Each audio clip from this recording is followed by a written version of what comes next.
Tinutulan ng mga leaders sa Bangsamoro Autonomous Region in Muslim Mindanao o BARM ang panawagan ni dating Pangulong Rodrigo Duterte na ihiwalay na sa Pilipinas ang Mindanao.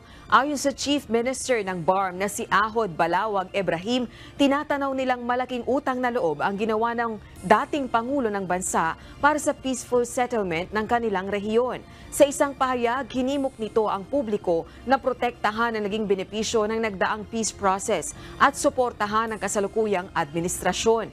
Nagpahayag din ng suporta sa pamahalaan ng grupong Moro Islamic Liberation Front o MILF na pinamumunuan din ni Ibrahim. Para naman kay Omar Yasser Sema na Deputy Speaker ng Bangsamoro Transition Authority at kasapi ng Moro National Liberation Front o MNLF, hindi umano posible ang panawagan na ihiwalay ang Mindanao sa Luzon at Visayas. Nakatuon na anya ang atensyon ng mga dating rebelde sa autonomy setup kaysa mahiwalay ang kanilang isla sa Pilipinas.